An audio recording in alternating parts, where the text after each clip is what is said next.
Saganang mamamayan. Diskusyon ng taong bayan. Serbisyo para sa publiko. Usapang pamayanan. Saganang mamamayan. Programa para sa mamamayang Pilipino.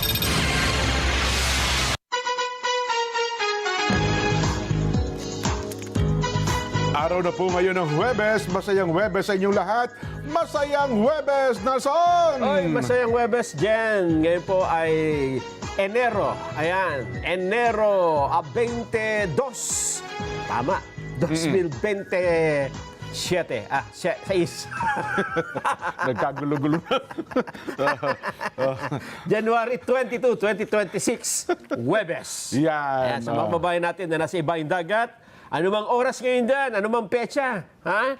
Kasi yung iba bukas pa magiging Huwebes Gabi pa lang Welcome po kayo sa Saganang Mamamayan. Yan. Ayan. Nako, ang daming mga pangyayari ngayon maghapon, Nelson, ha? Oo. Pero yan, depende na lamang kung saan kayo natutuwa at saka naiinis. Yung mga pangyayaring ito dyan, Oh. puro mga karamihan unexpected. Yun na nga. Parang magugulat ka, ha? Nangyari ba yan? Tapos, Kaya nga sabi may ko, karugtong pa. Ibig sabihin, nangyari, tapos di pa natin alam yung anong kasunod. Di ba? Hindi, nakabitin no? may suspense. Suspense. Kaya nga sabi ko, depende sa'yo kung matutuwa ka kung kakampi mo to, pero magagalit ka naman kung kalaban mo. Di ba, At ganun din, kung vice versa. Vice versa. Oo. Oo. Unahin na natin yung isang nakagugulat na balita dyan. Ito, wala kang kinapanapanigan dito. Wala. Dahil magugulat ka talaga dito. Isabihin, kay Either. pro, kay anti, lahat pa rin magagalit. Hindi magagalit, magugulat. Ang magugulantang. Masasyak. Sige, bihira na ako magulantang ngayon Inihanda ko ng mga sarili ko Nako po, Oho. ang Pangulong Bongbong Marcos po ay na-ospital. Wala reaction. Wala ba reaction? Opo. Ha? Isinailalim po sa medical observation ang Pangulo, Jen. Medical observation. Binantayan ng mga manggagamot. Ha?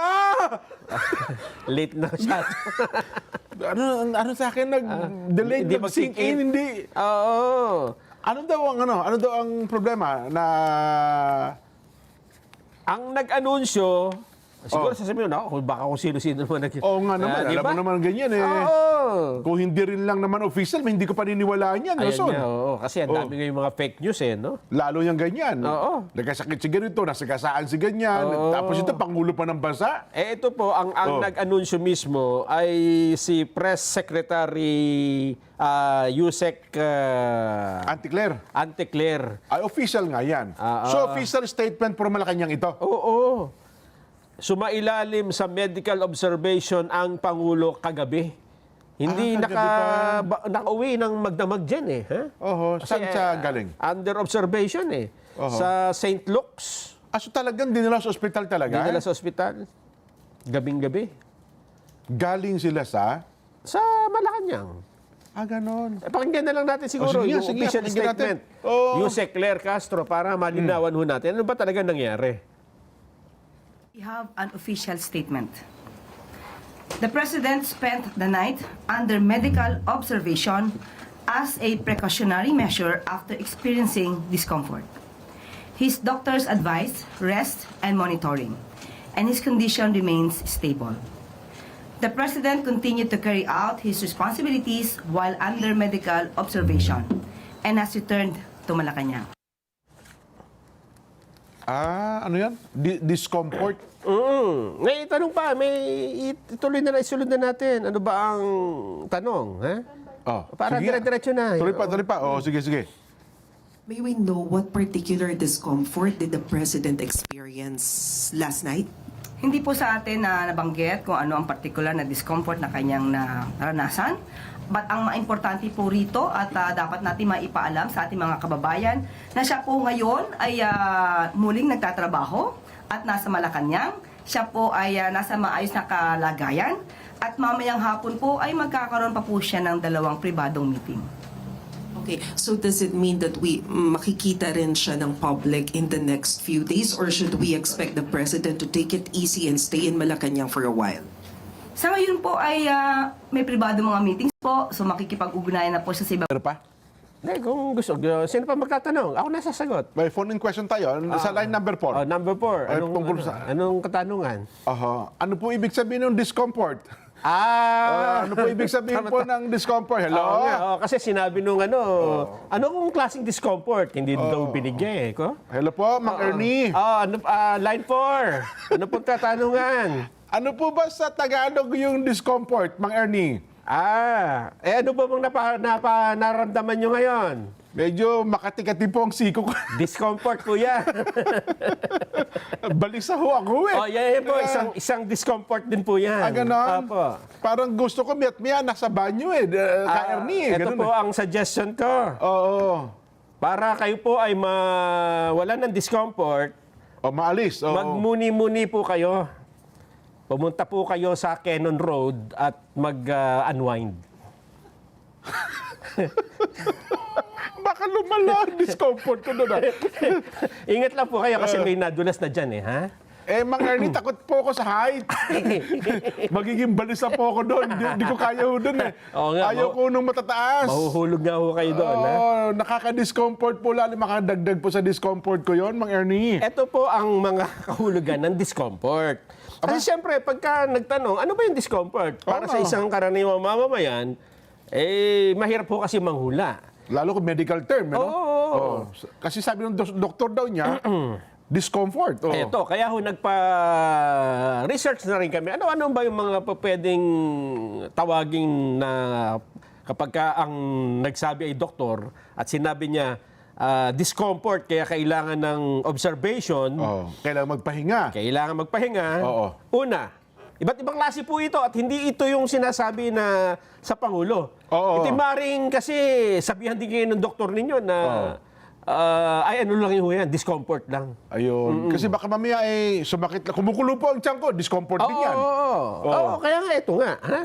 Sige. Ano ba yan? Ano ba dahilan yan? Iba't ibang dahilan, iba't ibang klase ho ng discomfort. Chest discomfort sa dibdib. Para nagpapalpitate, masakit, gano'n? May pressure ka nararamdaman, ha?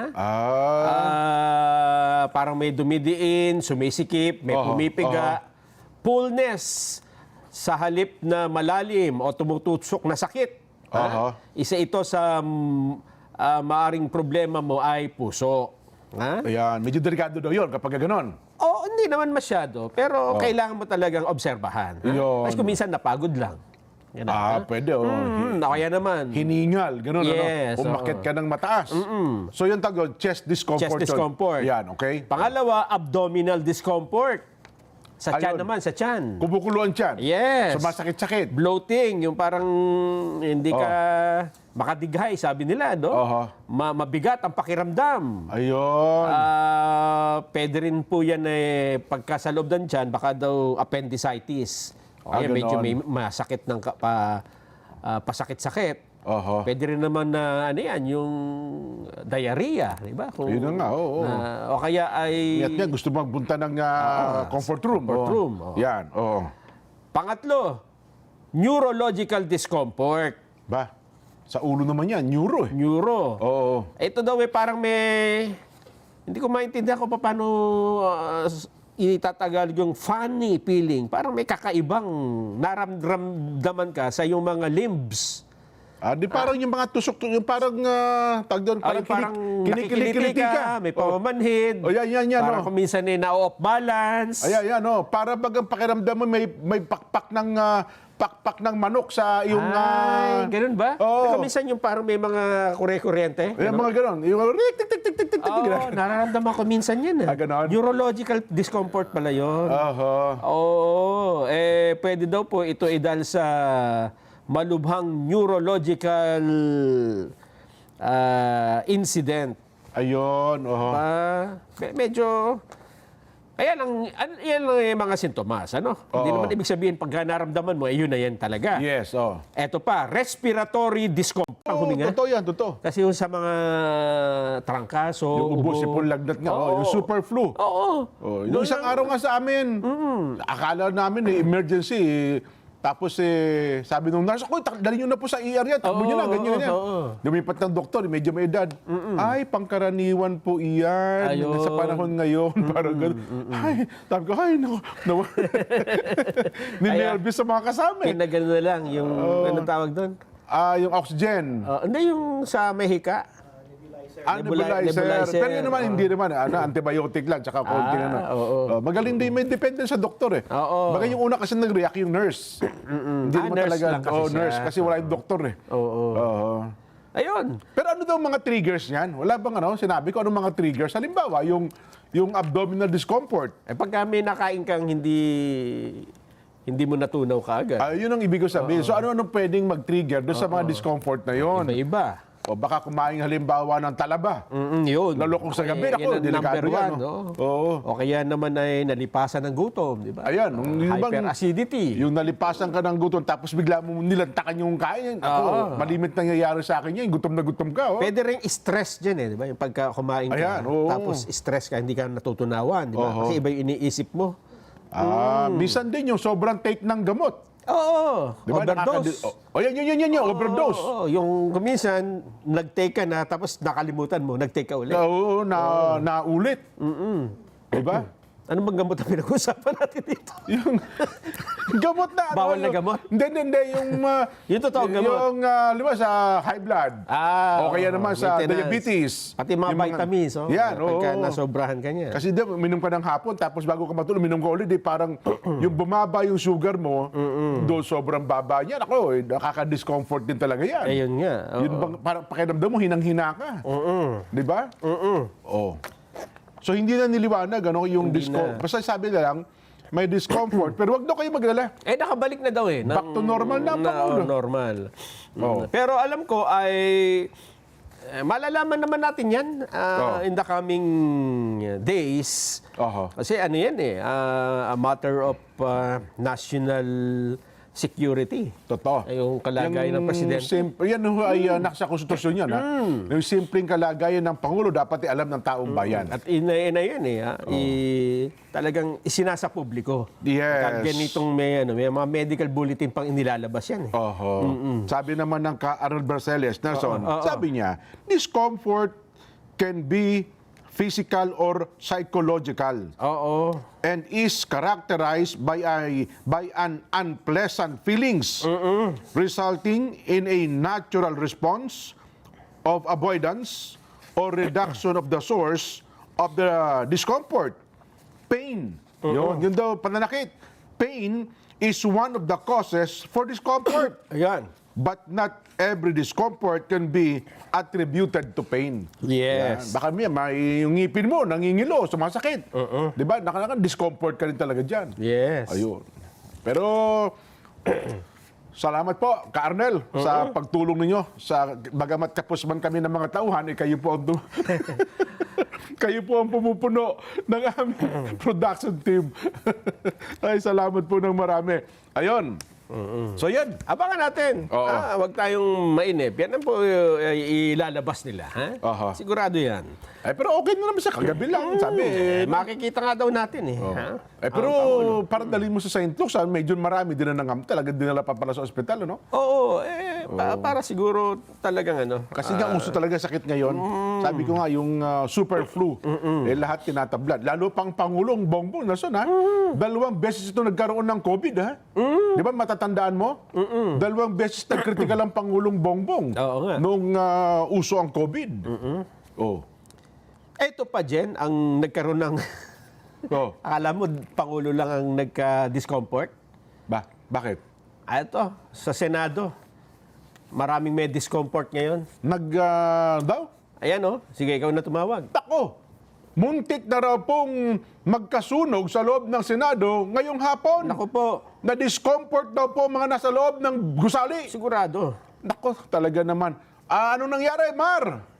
Anyari? Yes, Jen. Muntik nang magkaroon na naman ng sunog sa loob ng gusali ng Senado ngayong hapon. Yan ay matapos na sumabog at magliyab yung isang power bank na naka-charge sa loob ng Bills and Index Bureau na nasa second floor nitong gusali. Mabuti na lang at agad itong naapula gamit yung fire extinguisher kaya hindi na lumaki ang apoy. wala namang naiulat na nadamay na mga dokumento sa loob ng nasabing opisina. Noong November 30 ng nakaraang taon, nagkasunog sa Legislative Technical Affairs Bureau ng Senado na nasa third floor naman yung Senate building. Lumalabas sa investigasyon na nagsimula ang sunog sa isang electric spark sa kanilang technical room. Sa ngayon, Jen, kalmado na ang sitwasyon at nililinis na lang yung lugar kung saan naganap yung maliit na pagliyab ng apoy. Jen. Kaninong opisina daw ito? Jen, yun yung opisina nung Bills and Index Bureau. Hindi sa isang partikular na senador? Hindi, Jen. Lumalabas na parang pag-aari yan ng isa sa mga staff doon sa opisina na yan. Ayun, oho. Saka wala naman senador ngayon. Wala silang session. Oo nga pala, Webes. Tama ba, Mar? Walang senador ngayon? May mga senador ngayon sa kanilang mga opisina at bukas ang walang sesyon, Biyernes. No? Pero sa Lunes, magbabalik sesyon na sa kanilang sa regular session itong kabuuan ng Senado. Nagpalabas pa ba ng tao nung maalam nito? Hindi na kayo pinalabas dyan. Hindi na dyan dahil hindi naman lumaki yung apoy at agad ding gamit yung fire extinguisher lang. Actually, maliit na apoy lang, nasunog lang yung extension cord kung saan nakasaksak yung power bank. Ayun, baka peki yung power bank, extension cord, kaya nagliyab. Ay, nako. Ang pinagsususpetsahan dyan, lumalabas kasi na marami nakasaksak doon sa extension cord. Octopus. So, parang octopus connection, na overload yung ginamit na extension. So, na-discomfort kayo dyan? Hindi naman gaano dyan. No? Konti lang. Maayos naman ang sitwasyon. Sige. Thank you, Mar. Yan po. Tama sabi palang intro mo, mayroong mga hindi pangkaraniwang pangyayari ngayon. Magugulat ka? Nakakagulat nga ito. Oo. Meron pang isang na-discomfort, Jen. Meron pa. Meron pa. Bukod sa ang Pangulo na discomfort, ang Senado na discomfort, meron pang isa. Meron pa. Ano ito? Ngipin, tiyan, balakang, gulugod. Ano dito? Utak, Jen utak ang... Sumakit ulo nito Sumakit ang ulo. Hindi naman nag-alala. Nasa ba ulo talaga? Baka naman nauntog. Nauntog ito. Parang nabukulan. Sinampingol siguro. Alam mo ba kung sino ito? Sino? Si dating PNP Chief, Police General Nicolas Torre III. Aba? Na-discomfort siya kanina. Sinabi niya, I feel so discomfort today. Ganon. Hindi, nag-courtesy resignation na siya kahapon At tinanggap naman daw yung kanyang courtesy resignation, kaya full-fledged GM na siya ng MMDA. Sino ba nag-announce na siya ay nagre-resign na? Nagre-retire? Hindi, naglabasan kahapon. At saka, Sino ang DLG ata ang alam ko Si John Vic Rimulya, di ba? Kahapon nga, may nilabas pang mga dokumento at mga papeles At ang sabi niya nga noon, kahapon ay, wala akong dito. Ibig sabihin ay, maayos kami rito. Ang katunayan, bibigyan na ng 4 na... for-rank Dunning daw, Dunning of ranks. At dadalo rin si Torre. At sila ay magkakamayan doon Ibig sabihin, walang problema dito. Magkakaroon daw ng turnover ng flags. Maayos. Oo. Nung marinig yan ni Torre, yun na, gusto na niya magpa-confine. Gusto niya na magpa-confine. Nabalita lang niya na na-confine na yung Pangulo, kaya ayaw ko na makadagdag pa. Titiisin ko na lang tong discomfort na ito. Ano daw ang kasi kayo na, alam ko, sa may Valenzuela, meron silang ilo-launch na parang linis sa estero. Ang MMDA? Bilang MMDA. Siguro nakasinghot ng maabahong amoy. Kaya na discomfort. Eto, pakinggan natin. Aber. Bakit ho ba parang hindi kayo mapakali? General manager nito, di ba? Siya ang manager ng mga general. Ayan. General Manager Nicolas Torre. Paliwanag po ninyo. I'm going to clear it up with my organization. Wala kasi akong pinipirmahang application So, let's leave it at that muna. Kasi mag-uusap muna kami ng aking mga boss. Titignan ko muna kung anong nangyari. Pero nag-file po kayo ng optional retirement? No. No. So, ibig ibig sabihin, until now, dapat 4-star pa rin po kayo? I-discuss muna namin kasi lahat naman ay napapag-usapan eh. Baka hindi lang na-discuss ng todo at lumabas lang sa media yan. So sir, anong reaction po ninyo nung narinig po ninyo yung announcement kahapon? Kausapin ko muna yung mga boss ko. Nagulat po ba kayo, sir? Nagulat ako sa mga tanong ng media. They don't have any plans on retiring. They don't have any plans. You know, my positions, since full colonel, are all presidential directives, presidential appointee ako eh. So, I'll just wait for the order of the president regarding this matter. May guidance naman ng presidente dyan. Jim, yung turnover ceremony, gagawin either this week or next week. Imbitado daw kayo, sabi ni SILG Remulla. I haven't heard about that. Just leave it at that kasi marami pa nga akong i-clear out sa organization. Okay? Pero ito po, i-clear ko lang, while GM po kayo, pwede po ba yun na hindi kayo retired sa PNP? Hindi naman first time yan na ang isang pulis ay nagtrabaho sa ibang agencies eh. Marami. Until now, may mga active dyan na police officers na kababalik lang sa PNP. High-ranking police officers na 10 years nagstay sa BI, sa Bureau of Immigration, on secondment. And hindi yan ang first, hindi rin yan ang last sigurado. Because it is upon the option of the President to deploy people in accordance to the needs as he sees it. So sir, are you being asked to retire? Privileged communication. Okay, copy. Okay? Ayun pala.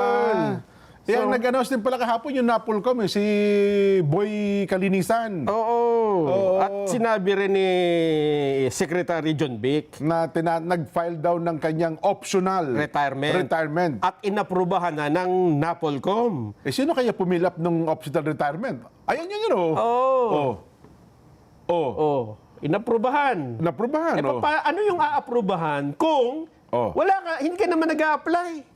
Di ba malinaw yung sabi ni Tory kanina? Wala daw siya. Hindi naman ako nag-apply ng retirement. Wala daw sa sinusulatan tungkol doon sa application niya para sa optional retirement. Dumadami ang controversial sa Napolcom. Ayun, optional retirement. Ayan, Police General Nicolas De Loso Torres III. Yan, account number, optional retired from PNP service effective December 26. December 26 pa? 2025 with 5th LP. Ano yung LP? And retirement benefits equivalent to his present rank as approved by the Napolcom resolution, etc., dated January 19. So parang in-apply ng 26 tapos inaprubahan noong January 19 lang. Sabi ni General Torre, wala akong pinipirmahan dyan. Hindi ako nag-a-apply. May nakaka-discomfort talaga yan, Nelson. Ako rin. Discomfort ka talaga dyan. Pero tama siya nasabi niya, yung pagiging GM, kahit active police ka, pwede yan. Kasi naalala ko si General Maganto, di ba? Pwede. Nung tayo nagko-cover ng active PNP general siya, ay naitalaga siya dyan sa MMDA. Pero hindi nga lang GM, parang traffic, traffic czar, Yun. Aktibo siya nung PNP. At meron pa mga ganyan. Ayun. So, mapupurnada pa yung Dunning of ranks ni General Tateng. Pwede ba? Eto ang tanong dyan. Pwede ba yon na i-retire nila ang isang opisyal ng PNP na hindi naman nag-optional retirement? Mukhang kahit i-manobra nila yan, Nelson, malabo yan. Kasi ayaw ng tao, ayaw ng may katawan eh. Oo nga. Mukhang may problema sa Napolcom, ha? Mukhang... Kasi noong nakaraan, yung sapatos naman nung police general na babae na nag-retire na rin. Wow, mali pala yun. Oo. Nung nabili pala, 2.6 lang pala. Sabi, 70,000. Talaga naman, Si Kalinisan, namumuro na ito, si Boy Kalinisan. General, saan ba yan? Napolcom Vice Chair. Kalinisan. Parang puro sabi tayo, sir. Ay, nako. Anyway. Ang paliwanag dito ng Napolcom, tinanggap kasi ni Torre ang pwesto sa MMDA. Kaya ito ay ipso facto na nagbibigyang kahulugan na siya ay nagbibitiw sa pwesto sa pulisya. Akala ko ba retirement? Bakit ito resignation? Ipso facto. Na parang nang nagre-resign. Parang may problema ho kayo talaga dito, ha? Ano nga ba? Pinag-retire nyo ba o pinagre-resign ninyo? Ang problema talaga dyan, Nelson, communication. Kasi hindi nila kinakausap yung General Torre. May gap talaga Naku yung... po. Kung ako kay General Torre Gen, ipapa-aresto ko itong mga ito eh. Dadalhin sa ICC. Dadalhin Kaya mo naman di ba? Parang narinig ko yung interview kanina kay General Torre. May problema yata doon sa kanyang retirement benefits. Kapag ka nagkaroon siya ng optional retirement. Yun, Kaya ayaw niya. Kaya hindi siya nagpa-file agad ng early retirement, ng optional retirement. Sayang din naman, di ba? Oo naman, Parang yun ata yung paliwanag yan. Narinig ko na mayroon siyang interview. Dito kasi, doon sa ambush interview sa kanya, parang hindi yan dinitalye. Anong dahilan kung bakit ayaw niya pero mag-optional bago yan, retirement. nauna dyan ay meron siyang isang interview sa radyo na yun ang pinapaliwanag niya. Mukhang may kaso pa ata na, may issue pa ata na kinakaharap. Ayun nga At yun din ang sabi ni John Vic Torre is resigning, not retiring. We cannot force a person to retire. It is his option. Bakit yung nandun sa Napolcom? Optional retirement. Pakita mo nga uli. Pakita mo nga uli. Gawing taas. Ayun ano yung inaaprobahan? Optional retirement. Optional retirement So, naku po, ang dami. Bakit kayo salusalungat? Ha? Ano sabi pagka daw ang isang tao salusalungat ang sinasabi? Ay, tinatali sa luneta yan. Nilalagyan ng dinamita sa katawan. Ano nangyari? Kung ako ang presidente, talagang magkakaroon akong... Tapos ganito mga pinangangasiwaan ko. Dagdag problema kayo sa presidente. Makaka-stress talaga. Matitrigger talaga ang discomfort ng Pangulo May dyan. sakit na nga. Kayo pang sakit ng ulo. Grabe. Sa halip na, kumbaga, may stress yan, Nang nabalita, Pandagdag pa ng... yung problema, nakadagdag pa ng stress ng Pangulo. Madi-discomfort talaga ang Pangulo yan. Kapag pati pag-inom ng gamot siguro ng Pangulo, nagkakadoble-doble na. Mabuti na lang, prescribe yung gamot. Diba? Yun na nga, paano kung yung madampot niya, hindi pala yun yung prescribe? Yun na nga, Dahil sa kalituhan, di ba? Ay, nako. Mabuti na lamang, masigla pong sinalubong ng Port Management Office, PMO Palawan, ang mega yacht na MV Luminara sa pantalan po ng Puerto Princesa na meron pong lulan na 207 na pasahero at 347 na crew nito pong Enero. Bilang bahagi po ng formal na pagtanggap, isinagawa ang plaque exchange sa pagitan po ng vessel master at ng opisyal ng PMO Palawan kasama pong ilang kinatawan mula sa lokal ng pamahalaan ng lungsod ng Puerto Princesa, pamahalaang panlalawigan ng Palawan at City Tourism Office. Ang nasabing pagbisita ay higit pang nagpapatibay ng posisyon sa lungsod bilang mahalagang destinasyon ng luxury cruise tourism sa rehiyon. Ayun, ang ganda Cruise ship pala ito, Nelson. Hindi ba tayo makaka-experience ng ganyan? Ayun mga isang linggo. Ang problema pagbaba natin dyan, tataba raw tayo kasi wala kang gagawin dyan kundi kumain natin, At saka suray-suray ka. Kasi mahihilo ka dyan sa barko sa alon, Ayan. Pero masarap din ma-experience siguro yun, Pwede naman. Kasi ang cruise ship na naranasan ko lang, mula Manila Bay hanggang doon sa Bataan 30 minutes na ata yun At saka yung sa Corregidor. Iyan, yung Corregidor Cruise. Kayo ba'y maglalakbay sa pamamagitan ng ating mga sakyang pandagat gaya po ng barko, roro, ferry, iba pa? Panoorin niyo po ang paalaala ng PPA.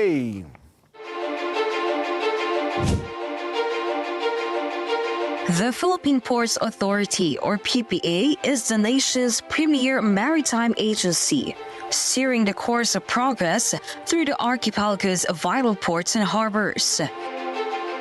PPA is among the strongest economic performers in Southeast Asia, according to Drury Maritime Research. This translates into bigger figures for the economy, creating a ripple effect in all sectors. PPA's mission is to provide modern, sustainable, and resilient port infrastructure and facilities to provide responsive, reliable, and efficient port services, and to promote a regulatory framework that is transparent, fair, and relevant to the needs of all stakeholders.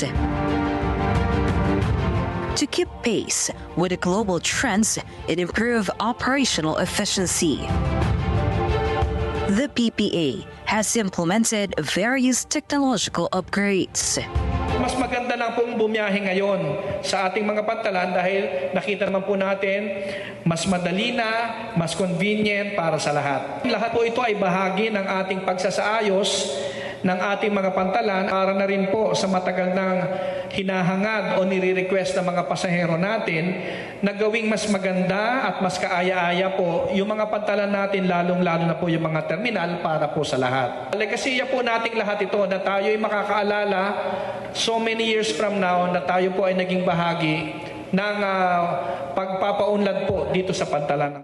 The Philippine Ports Authority stands resolute. Its mandate, vision, mission, and transformative projects, setting the course for a maritime future that resonates on a global scale. Philippine Ports Authority, linking the Philippine Islands to the world. Marami pong salamat, PPA. Magbabalik pa po ang Saganang Mamamayan.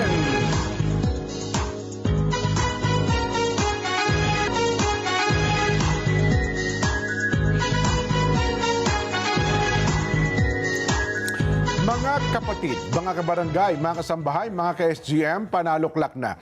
Heto na po ang panalo tip para masulit ang budget natin sa bahay. Doon na tayo sa Always Panalo. Yan o, pure gold, pare ko. Mababa ang presyo, very convenient sa dami ng stores nationwide at laging kumpleto. At meron pa rin pong Pure Gold mobile app. Doon po ito sa mga ayaw lumabas pero gustong mag-grocery. Aba, alam niyo ba, pwede kayong mag-order at magpa-deliver gamit po yung Pure Gold mobile. Kaya i-download nyo na para kapag kailangan nyo mag-grocery, emergency, yan ang gagamitin natin. Yan. Pure Gold mobile. Ayos ba? Oh, ayos na ayos yan. Si Senator Rodante Marcoleta raw po'y nagsagawa ng site inspection para sa mga proposed potable water project sa Veruela, Agusan del Sur. Si Cecil Galarraga magbabalita. Magandang hapon, Cecil. Yes, Jan and Nelson. Mula sa mababaw na balon ay sinasalin ang kulay kape na tubig sa isang maliit na drum na may filter gawa sa buhangin upang maging malinaw at mapakinabangan. Ganito ang kalagayan ng mga kababayan natin, partikular na sa Barangay San Gabriel, Veruela, Agusan del Sur, upang may magamit na tubig sa pang-araw-araw. Isa ito sa suliranin na nais bigyan ng lunas ni Senator Marcoleta. Kaya naman, personal niyang binisita ang lugar at kinausap ang mga kababayan natin upang mabigyan ng agarang pangangailangan ang komunidad. Kasabay nito ay nagsagawa rin ng site inspection, kaugnay ng mga proposed development projects ng pamahalaan, partikular na ang proposed potable water project. Personal din niyang tiningnan ang pump irrigation system ng NEA sa lugar na matagal nang nakatenga upang mabigyan ng lunas at magamit sa proyekto. Sa isinagawang site inspection, ipinaliwanag ng mga kinatawan ng National Irrigation Administration or NEA at ng lokal na pamahalaan ang mga teknikal na detalye at saklaw ng mga panukalang proyekto. Iminungkahi rin ng NEA na gumamit ng solar energy upang mas makatipid sa panahon ng operasyon. Binibigyang diin na Senator Marcoleta ang kahalagahan ng masusing pag-aaral, maayos na koordinasyon at aktibong partisipasyon ng komunidad upang masiguro ang matagumpay na implementasyon ng mga proyekto. Ipinapahayag din niya ang kanyang patuloy na suporta sa mga programang naglalayong maghatid ng pangmatagalang solusyon sa isyu ng irigasyon at supply ng malinis na tubig. Positibo naman ang reaksyon ni Honorable Salimar Mundihar sa pagbisita ni Senator Marcoleta at umaasang masimulan ang proyekto.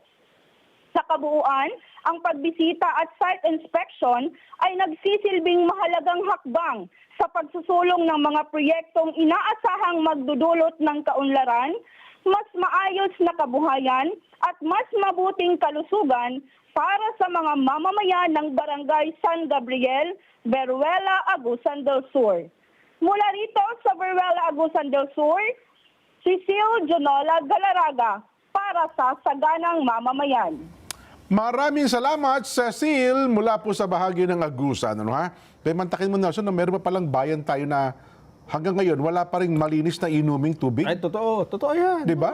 Sa kabila ng tayo'y kapuluan, nababalot tayo na napakaraming tubig.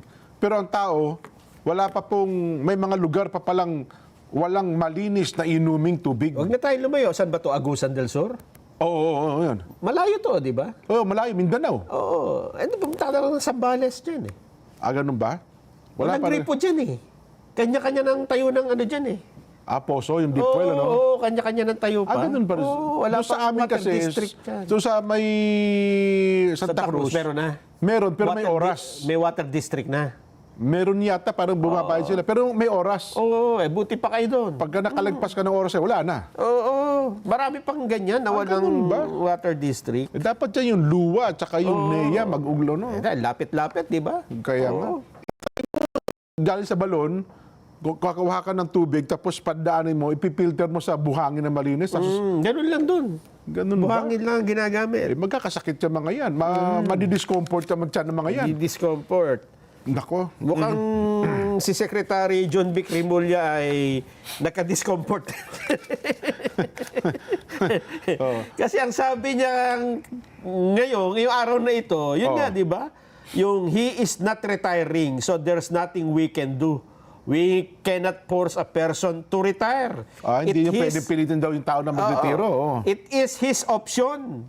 Ayun. Pero alam mo ba na kahapon lamang. Oo. Kahapon lamang. Kahapon lamang ay may pahayag pa. Ito ang sabi ni Secretary John Vic. Meron ba sa statement? Kahapon lang ito eh. Sige nga. Sige nga. Pakinggan natin. Secretary, ano nga ba? Retire ba o resign?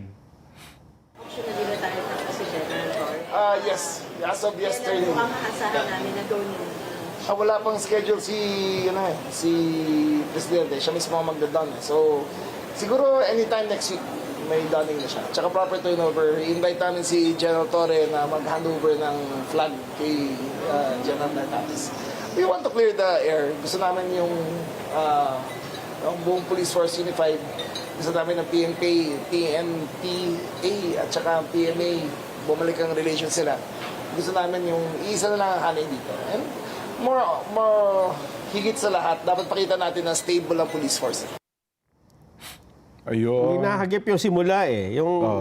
Andito eh, Optionally, dapat ganoon ang simula eh. Hindi nyo ba, naputol nyo ba? Ayun, Optionally, retirement si General Torre. Tapos sinabi, yes, that was yesterday. Oo. Ayun. Wala ba? Hindi nyo ba nakuha yun? Napa-atras ata. Nako, pagbibintangan tayo na hindi totoo yung sinasabi natin. Yung Hindi, pero sabi ni Irma, meron daw. Naputol lang, naputol. Dapat may testigo rito. Sabihin, hindi totoo ito. Ha? Ayan malinaw rito. Optionally, retirement si General Torre. Ayun. Tapos ngayon, he is not retiring. Hindi ba? Contradiction yan. Oo. Gawan nyo ng paraan. Baka sabihin hindi tayo nagsasabi ng totoo. Ay, kayong dalawang kamotikhay, gumagawa kayo ng... Dalawang word lang. Apat na word. Optionally, retirement si General Torre. Bago itong yes, that was yesterday. Ayun. Oo. Naputol Ito pa naman yung importante. Pero sige, habang ginagawa pa, so yun ang latest. Oo. Parang hindi nag-uusap si General Torre at si John Vic talaga. Parang, bagamat ang gusto ni Secretary John Vic, isa na lang daw ang PNPA at saka PMA. Magkaibigan yung dalawa eh. Sino? Si Torre at si Remulla? Oo. Ay, close friend yan. Kaya susunod, ipapakulong na niya. Super close yung best. BFF yung mga yan eh. Ayan nga. Kasi doon sa group effort, pagkakasama sila eh. Ayun. Di ba? Pero ngayon ata parang may discomfort. Discomfort lang ang nangyayari. Ay, nako. Anyway, sige. Meron pa bang may nakaranas ng discomfort sa araw na ito? Nako. Meron pa. Sino daw? Si Teka, ha? Oh. Baka kasi wala na naman. Mga nandyan ata sa Kamara ng Representante, nakaranas na ng discomfort, Nelson. May discomfort ang dalawang grupo. Oh. Pero bago yan, Jen, ito nakakagulat ito. Ba, yan Diba, na naman tayo. Yan na naman, Hinahanap mo yung mga mali-maleta, di ba? Ang dami naghahanap doon sa maleta ni Saldico, di ba? Yes. Puno ng salapi daw yun. Nako po. Ang isang maleta daw, pinakamababa, 48 million ang laman. Ang isa? Ang isa. 48 to 50 million. Yun daw kasi medyo malaki ng konti, 50. Yun daw 48, hindi talaga pinipilit na ng kasi 50, hindi raw kasi. Hanggang 48 lang talaga kaya may butal ng konti. Oh. Hinahanap nga namin. Pinuntahan nga ng pulis doon sa bahay niya sa BGC, yung Hindi kondo. makita, no? Hindi makita. Hindi nakita.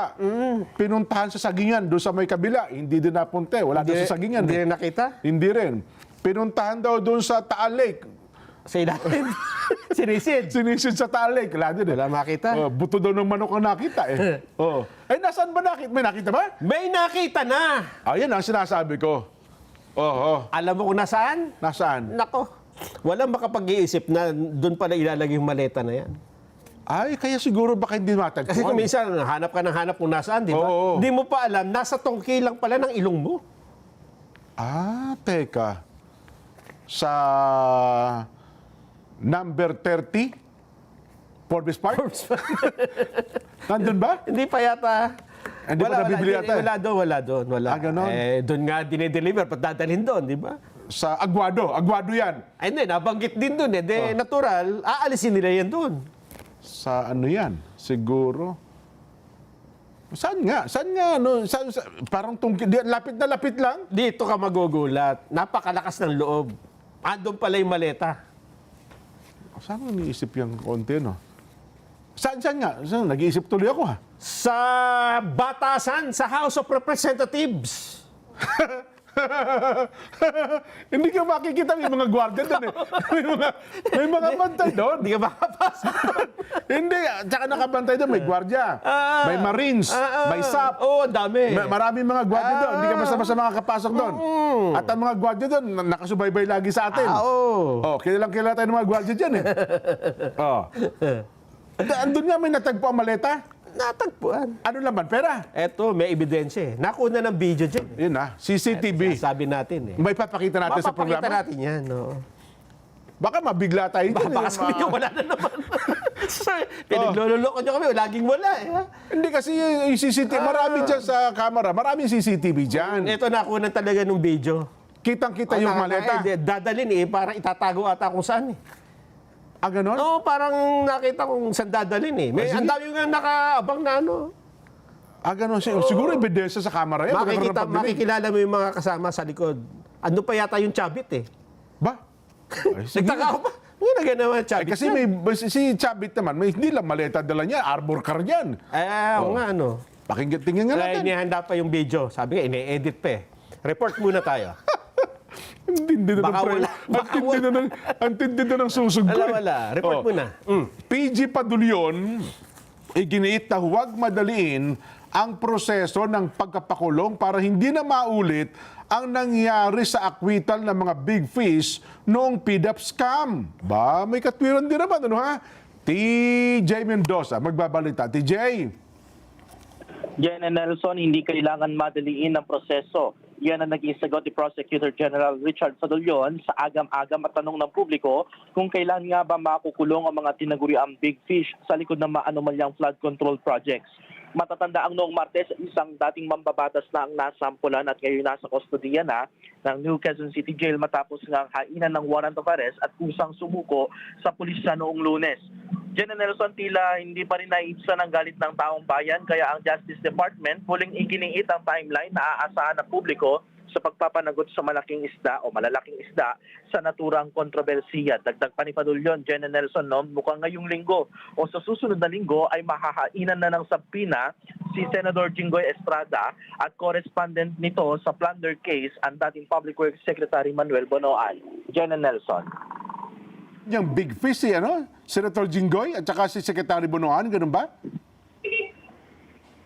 Jen and Nelson, ang tinuturing na big fish dito sa mga ganitong usapin ay ang mga public officials at kabilang dyan ng mga mambabatas at ang dating namuno nga dito sa Public Works.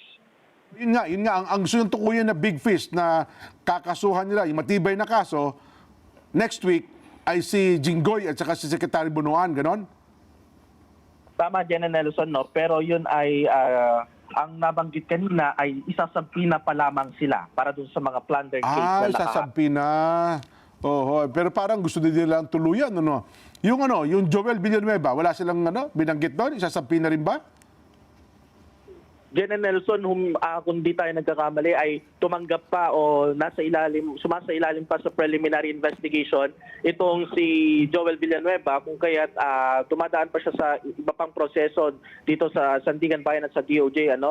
Kung kaya't hindi pa siya nabanggit kanina, pero ang nabanggit lang ni PG Fadulion ay yung 60 days na hinihintay para dun sa kanyang counter affidavit pa. So, paano naman yung big fish din ng yung sinasabi ni Diskaya at saka ni Senator Ping na meron din mga mababatas, parang 60 plus yun eh. 60 plus na congressman contractors. Doon ba? Walang nabanggit si PG Fadulion? Jen and Nelson, na nabanggit sa atin kanina ni PG Fadulion ay yung mga nababanggit sa mga testimonya ng mga naging witness nga dito sa Senate Blue Ribbon Committee hearing ay kailangan pa nilang busisiin, hanapan ng mga matitibay pang ebidensya, kung kaya't ayaw nilang madaliin yung proseso, gusto nila ay dumaan ito sa masusing investigasyon para hindi nga madala o maulit yung mga nangyari noong PDAP scam na madaling na-acquit itong mga big fish nga dito sa Sandigan Bayan. Sige, salamat. Si TJ Mendoza po yan, ang ating reporter. Ayon, abangan natin. Kasi ang balita, parang ang chismis na natin, talagang desidido rin sila. Isama daw uli si Senador Jinggoy at saka si Senador Bong Revilla. Sa kakasuhan. Baka daw may bago sila makakasama. Yun daw, Joel. Ayun. Ewan ko kung totoo. Ang kanila daw mayores, Secretary Bunuan. Ayun. Oo, mabigat. Ako po. Kanya-kanyang ngayon. Ang nakakalungkot na kasi, kanya-kanyang pa-suspense. Di ba? Totoo. Yung mga statement kasi, gaya nung nakaraan, statement na madidiin na si Secretary Bunuan. Nung dumating sa pagdinig, pinasalamatan pa, salamat po. Hindi man nadiinan. Parang gusto itulak din eh. Hindi mo lang idiniin eh.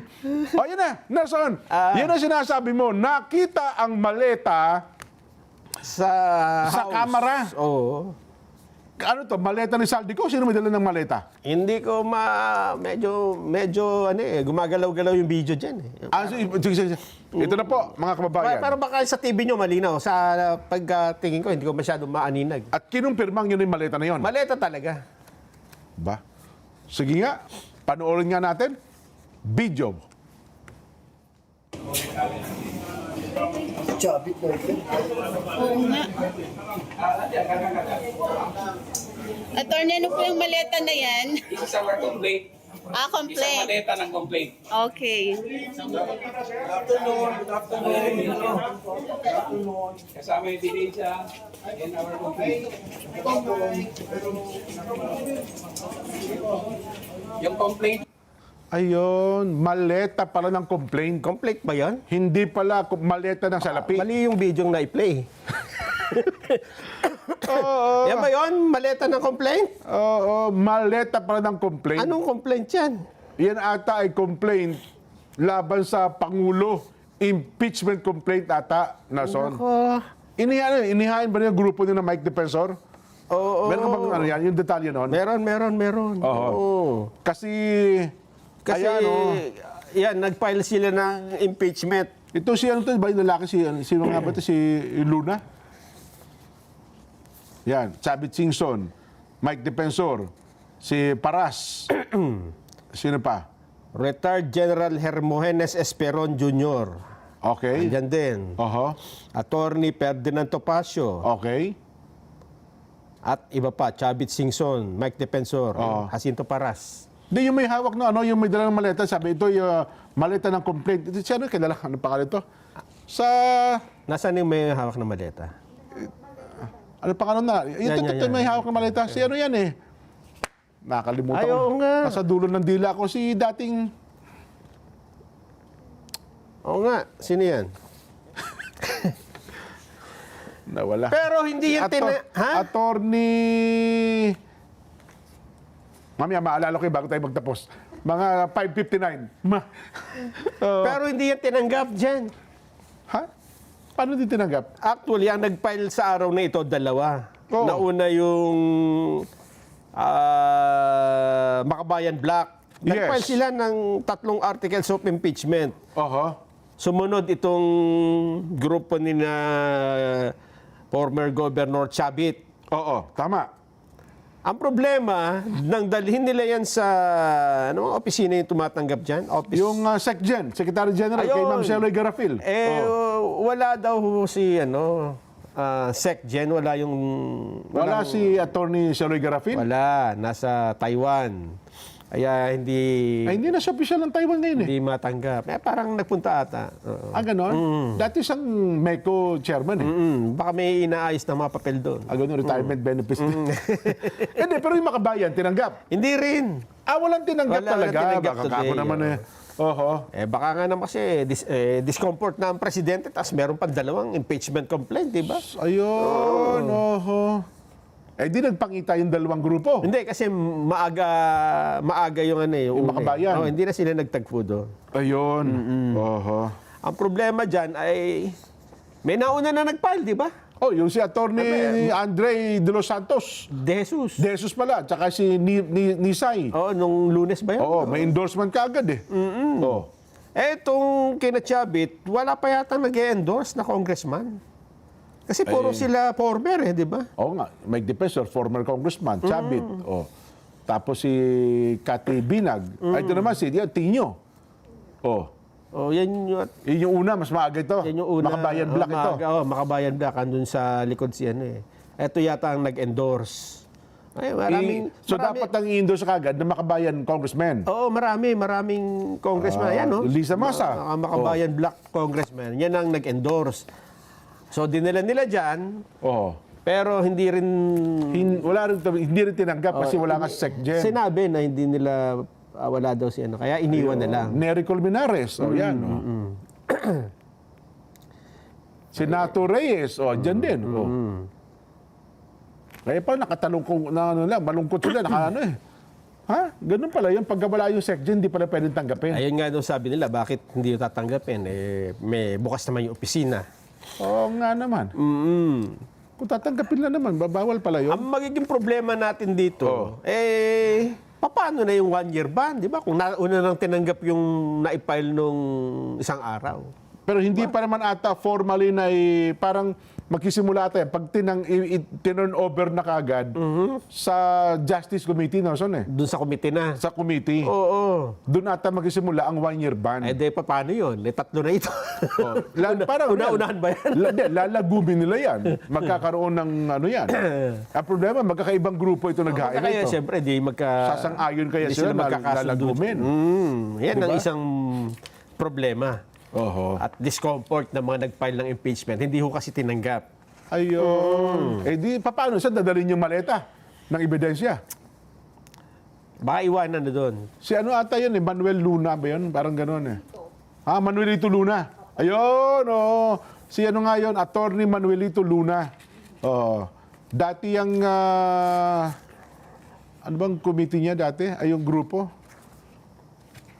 Na-interview natin dati yun, nakalimutan ko na pangalan. Alam mo, pagka bumabata, minsan baka kulang tayo sa bakuna, Nelson, Kailangan natin magpabakuna. Pero bago yan, Jen. Sige. May may teaser, Ba? Para pagbalik natin, pasabik din, Parang tayo si Ping Lacson ngayon, Sabi natin mga hindi ka panipaniwalang pangyayari ito. Parang nakakagulat, Si Saldico. Nagparamdam na naman. Hindi. Na-discomfort. Alam na kung nasaan. Ayun. Di ba dati Portugal lang? Oo. Hindi, ito eksakto na, pati address. Ganon? Pati ata si Atong Ang nakita na rin doon sa Cambodia Yun pa ang isa. Dalawa, Atong Ang. Tsaka... Nakita na rin. Nasa comfort room ba? Nasa discomfort room. Discomfort room. Mamaya, sa pagbalik natin, ha? Kung talaga naman, pinakamabuti, magpabakuna muna kami ni Nelson. Kasi po naman, libre ang bakuna sa LGU Health Centers at DOH bukas at napatunayan pong ligtas at epektibo para hindi po ma-ospital at maiwasan po ang nakamamatay na sakit. Tandaan nyo, mga kababayan, ha? Mas mahal magkasakit kaysa magpabakuna. Magpabakuna po libre. Protektahan po ang sarili at ang pamilya. Panoorin niyo po ang paalala ng DOH tungkol dito. Proteksyon ng mga bata kontra tigdas, polio, tetanus, Hep B at iba pa. Kaya magpabakuna. Ang mga buntis magiging ligtas sa banta ng tetano at diphtheria. Kaya magpabakuna. Ang mga lolo at lola malalabanan ng flu at pulmonya. Kaya magpabakuna. Ang bakuna ay ligtas at epektibo. Kumonsulta sa inyong healthcare worker. Kaya magpabakuna dahil bawat buhay mahalaga. Proteksyon ng mga bata kontra tigdas, polio, tetanus, Hep B at iba pa. Kaya magpabakuna. Ang mga buntis magiging ligtas sa banta ng tetano at diphtheria. Kaya magpabakuna. Ang mga lolo at lola malalabanan ng flu at pulmonya. Kaya magpabakuna. Ang bakuna ay ligtas at epektibo. Kumonsulta sa inyong healthcare worker. Kaya magpabakuna dahil bawat buhay mahalaga. Marami pong salamat, DOH. Si Manuelito Luna Nelson, ang chairman dati ng PACC, Presidential Anti-Corruption Commission. Yun. Kaya kung nasabi ko, pamilya ng mukha niya. Yun. Kasama niya si Greco. Si Greco Belgica, yan, magkakasama doon sa Ayan. O paano? Babalik pa po ang Saganang Mamamayan.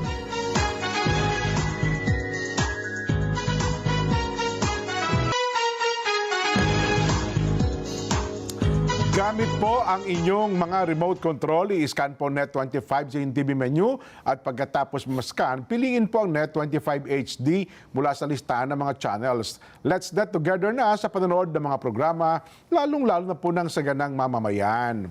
At samantalahin na rin natin ng pagkakataon, ha? O, sa lahat po ng mga nakasubaybay, marami nanonood sa atin ngayon sa YouTube at saka sa Facebook, sa atin hong Net25 News and Information Channel. Nako, ano na ba tayo? Ilan na ba?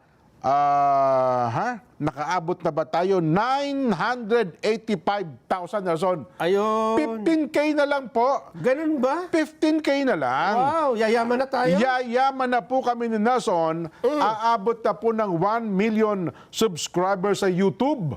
Ito pong Net25 News and Information Channel. Kaya sinasamantala ko po, o baka hindi pa po ninyo napipindot yung subscribe button at saka yun hong followers at saka yun hong notification bell. Kung YouTube, marami tayong kababayan, Nelson, walang Facebook account. Pero marami din, mahigit na mas marami ang meron silang YouTube account. Doon sila lang nakakapanood. Baka kasi na-like nyo po dati yung Net25 lang. Wala yung News and Information Channel. Ipinupush po namin ni Nelson, paabutin natin ng 1 million subscribers ang Net25 News and Information Channel YouTube. Yan. Pagka naka 1 milyon po yan na po ang magiging daan ng pagyaman namin ni Nelson. Ayun. Yayaman na kami at yayaman na kami. Ayun. Yun na.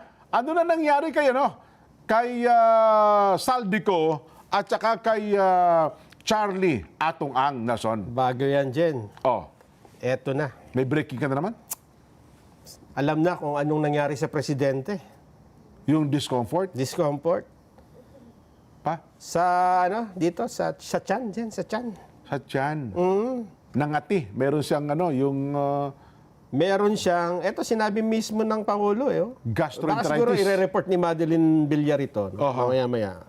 Official ba yan? Official Sabi niya, just in. Just in. Ayan Meron? Opo. Siya mismo, si Pangulo? Opo. Ba, yan pa. Pakita lang natin. Ano ba sabi? Kasi sabi mo, papakita. Diverticulitis daw sige, diverticulitis. Pakinggan natin. Sir, good afternoon. Kanina po ay natanong tayo sa MPC kung nagkita na daw po tayo. Since nandito po ako sa one of your events, sasamantalahin ko na po. Kamusta na po kayo, sir? How are you feeling today? I'm fine. I'm feeling very different from the way I was feeling before. That naayos na yung problem. What happened was apparently, and I now have diverticulitis. It's a common complaint amongst apparently people who are heavily stressed and people who are, I have to admit, growing old. Overwork kayo, sir eh. Di ba sinabi ng doktor na hinay-hinay muna? No. Well, yeah, of course, lagi naman sinasabi ng doktor sa akin yun. Pero paano mo naman gagawin yun? Ang daming trabaho. So, sir, ano mensahe niyo doon sa mga taong nais na kayo mawala sa pwesto? Okay muna masyado ma-excited dahil it's not a life-threatening condition. So, sir, wala kaming dapat ipag-alala? Wala. Huwag kayo mag-alala. The rumors of my death are highly exaggerated. Thank you, sir. Thank you so much. Yan. Diverticulitis. Parang meron siyang abdominal pain na mararamdaman mo on the lower left side. Minsan sa kanan. Common ito daw sa mga Asian. Ganon. At mga 50 plus ang edad. Hindi naman ito appendicitis, ganon? Iba yun? Hindi. Sa colon ito. Medyo sa baba ng yun. Pero nakakatigil. Tama ba sabi? Stress? Kasi parang namamaga siya. So, ang mangyayari dyan, parang mahirapan ka ngang dumumi. Kasi parang may bara eh. So, may ano ito ng constipation, parang gano'n. Namamaga yung kanyang... At kung ang infection mo ay matindi, pwede kang lagnatin, ginawin. Yan. Kaya talaga madi-discomfort pala kasi doon sa may mahirap. kanyang parang bituka. kang nasusuka, gano'n, nahihilo. Parang naglili ang Pangulo. Gano'n. Para kang buntis. Gano'n. Positive pala sa diverticulitis. Diverticulitis. Ayun. Marami may sakit kayo niya sa Senado, ha? Oo, yung dinadivert. Dinadivert ang mga issue. Magkakaroon ka talaga niyan. Pero ang isa dapat nating mapansin, ang nakaka-trigger daw nito, stress. Stress, May panawagan tayo sa mga nagbibigay ng stress sa Pangulo. Huwag nyo na dagdagan. Talaga naman, Huwag nyo na dagdagan ng stress. Lalo na yung kaso ni General Torre, hindi natin maintindihan ano ba talaga. Kasi pwede namang direktahin yun eh, no? Ayaw na ho namin kay General Torre. At saka ano yan, liit-liit ng problema, pinalaan mo din eh, di ba? Yan ba naman po, problemahin pa ng Pangulong Bongbong yan? Di ba? Kung ako yung Pangulo, kayo, paguntugin ko kayong dalawa. Kasi alam mo ba yung tama ka no? Ang pinakadulo nung kwentuhan kanina, di ba sabi niya, hindi ang ano ay retirement. Tapos hindi naman pala, hindi siya ay ipso facto resign. Yes. Ang pinakadulo nun, itatanong namin sa presidente, sa Malacanang, kasi inappoint siya sa MMDA eh. Ano bang gusto niyo mangyari sa presidente? Mawala, gaya na sinasabi niya, di ba? Yun na nga eh. Binibigyan niyo ng problema Pangulo eh. Di ba? Nagkaroon tuloy ng diverticulitis. Diverticulitis. Meron palang ganun. Ngayon ko lang nalaman, ano? Yun po. Pero kailangan mo na lang talaga dito, pahinga, ganyan, tsaka bawas ng kain. Siguro napapadala siya ng kain eh. Kasi ganun kapag ganyan stress ka eh. Stress eating, di ba? Maraming ganyan. May mga caller pa ba tayo? Sa line number 6. Line number 6. Ang tanong po eh, ano? Ano po yun? Wala bang diverticulitis si Saldico at saka si Charlie Atong Ang? Meron po sila. May diverticulitis. Nag-divert ata ng kanilang investment. Kasi si Saldico, eto rin sinasabi natin. Ayan. Alam mo ba kung saan doon daw si Saldico? Kaya pala hindi siya makapaggawa-gawa ng video. Nakita na kung saan siya hindi naman nagtatago ito eh. May standby. Palakad-lakad nga lang daw eh. Ganon? Oo. Mag-ingat siya. May ano yan. Hindi mo siya magagalaw kasi ganon? Meron siyang Portuguese passport. Hindi mo siya basta-basta. Halimbawa, sabihin na natin na hawakan mo siya, na aresto mo, Pilipino ka, dadalhin mo sa Pilipinas. Hindi pwede yan. Paano mo dadalhin doon? Mamamayan siya ng Portugal. Huhulihin ka ng mga Portuguese authorities doon. Portuguese police. Polisiya. Huhulihin ka. Kasi bakit? Parang ina-aresto mo yung mamamayan nila. Illegal arrest yan. Dapat ganyan ang ginawa kay General Torre. Nung ina-aresto niya si dating Pangulong Duterte. Illegal arrest yun eh. Kaya hindi natin ma-aresto kasi siya yung Hindi, tsaka ang daming kasamang pulis. Siya yung pulis. Ang daming kasamang pulis. Oo nga. Pero kung tutuusin, ganun talaga ang gagawin. Hindi mo Ayun. pwedeng galawin kahit mga magpalakad-lakad dyan doon, hindi ho. Ang pinangangambahan lang niya, hindi nga siya arestuhin, kung batuhin naman siya ng itlog, di ba? Ayun, pwede. Oo. Kaya pisalain siya ng mga galit sa kanya. No? Oo. So, nasa Portugal talaga siya. Nandun po siya, dati Portugal lang, di ba? Hindi, meron ng city. Anong Hindi city lang raw? Portugal ang laki-laki. Oo. Siya po ay, titinan ko sa mapa ha, kasi itong mapa ko dyan, pagka sinum mo, makikita mo yung... Kung saan siya naroon? Makikita mo yung Sige. real time na mga tao. Anong sitwasyon ngayon doon sa lugar nila, Portugal? Oo, ito ha. Oo. Itatype ko muna yung lugar. Ayan, Oo. tinype ko po. Ayan. Siya ay nasa Lisbon, Portugal. Lisbon! Lisbon. Nakapag-concert ako dyan, Nelson. Ganun ba? Magaganda ang dyan kasi may mga concert na ginagawa dyan sa Lisbon. Ganun ba? Nako. Saan sa Lisbon? Malaki din yung Lisbon Nako, eto. Eto na, may address dyan. Siya ay nandun sa isang gated community. May mga bakod pa, no ha? Nakabakod siya. Oho. At sabi pa rito, alam mo ba kung sino nagsasalita? Sino yan? Kaya lang ang problema, pagka sinabi ko sa iyo kung sino nagsasalita, baka sabihin mo, baka magduda na naman ako hindi dyan. ako naniniwala dyan. Meron tayong... Bago-bago na sinasabi yan. Meron tayong dyan discomfort Sino ba? Walang iba. Siya pa rin.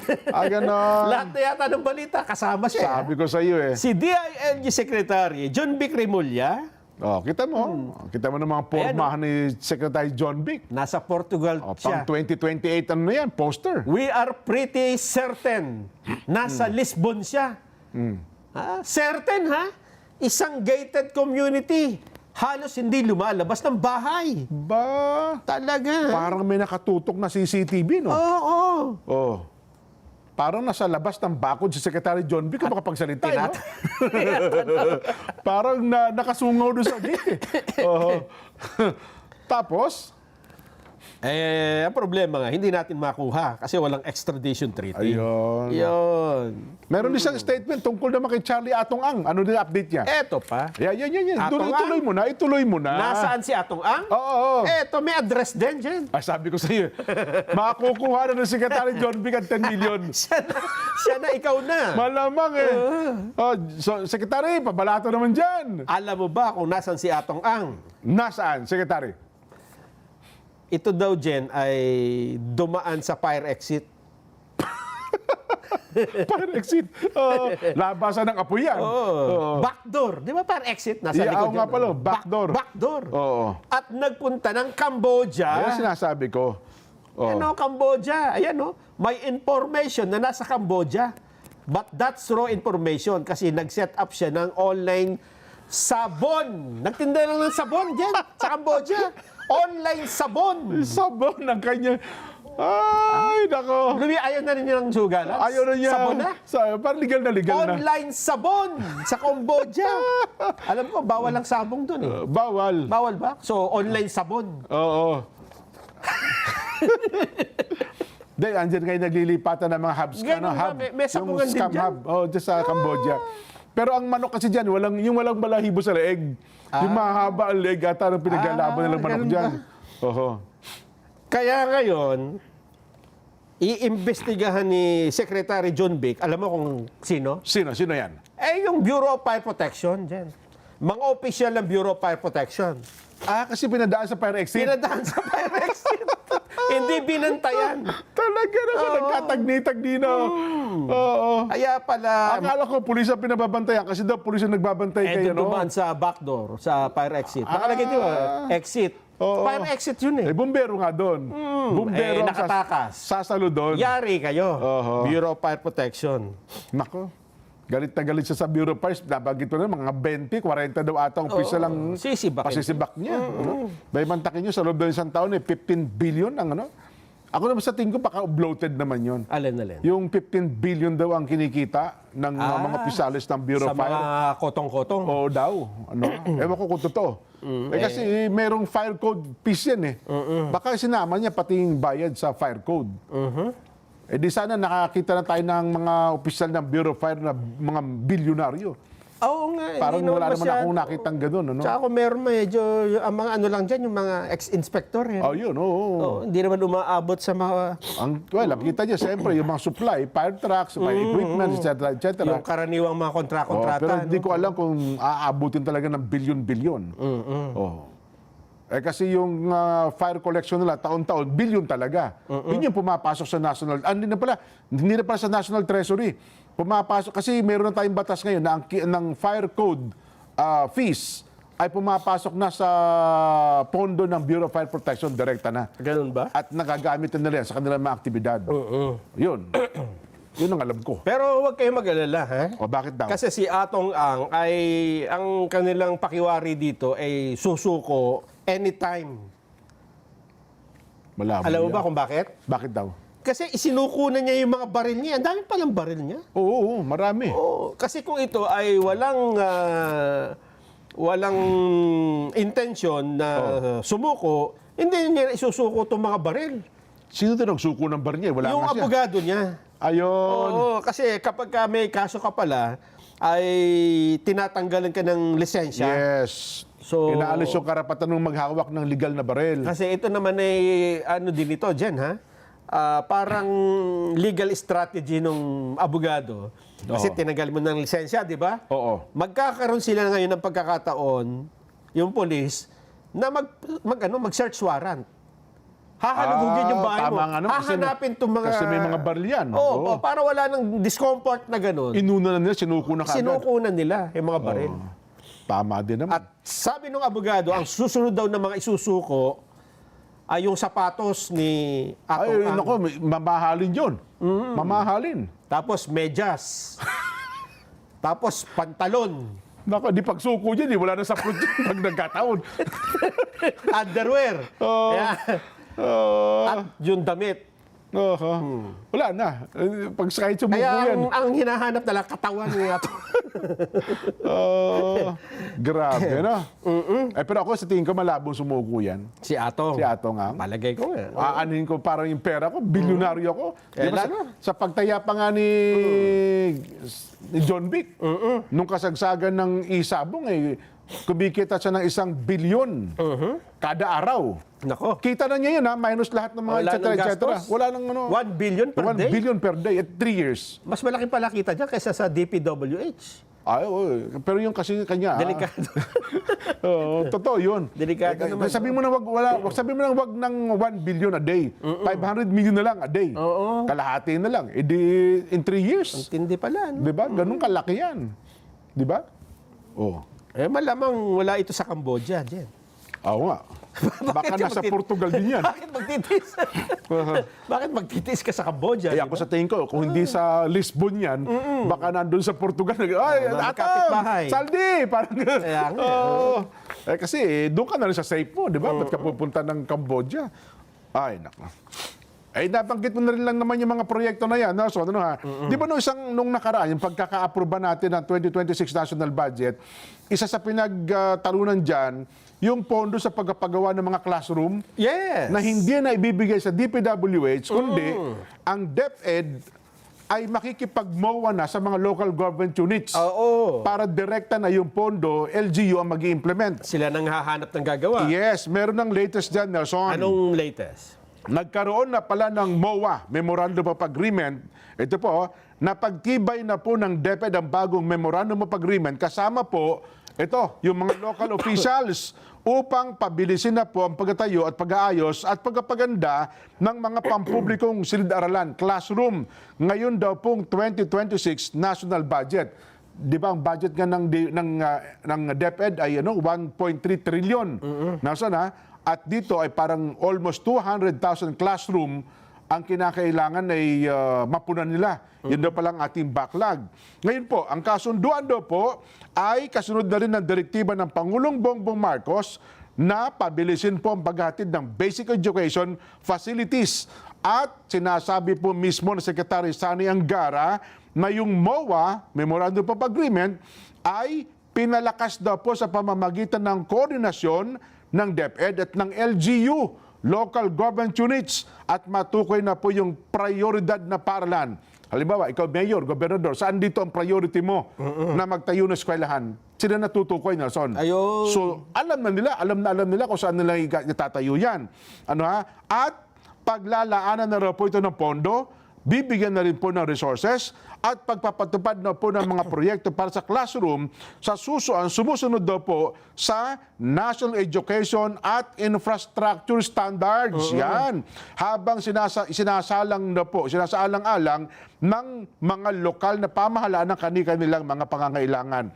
Nakabatay daw po yung MOA sa provision ng 2026 General Appropriations Act na nagpapahintulot po sa DepEd, pinapayagan na po sila na makipagtulungan sa mga qualified LGU para sa paghahatid po ng basic education facilities. Ayon. Ang kanila pong kakausapin, Nelson, yung ULAP, Union of Local Authorities of the Philippines. Ito'y samahan ito ng mga LGUs, League of Provinces of the Philippines, yung pong LPP, at League of Cities of the Philippines, at layon daw po nito na i-finalize na ang implementasyon at masiguro na po ang magkakaayon o ang mga LGU doon sa proseso, schedule at pagpapatayo po ng mga classroom. Yan. Congratulations at sana po ay may patupad na ito sa lalong madaling panahon, Nelson. Ayun. Kasi last year, di ba? Maalala mo? Oo. Sabi ni Secretary Vince Diso sa isang taon, 22 classroom ang naitayo. Nako. Nabigla po ang lahat. Oo. Ngayon daw po pala, sana ay gagawin nilang masapatan ang mga classroom sa buong bansa. Kasi kung kanya-kanyang gawa, mabilis talaga. Ayun na nga. Kasi dati, kung DPWH, umaasa pa sila. Gaya nung sa ibang lugar, nagtataka sila, bakit late na nilabas? Kasi nilabas din yung pondo, late na rin eh.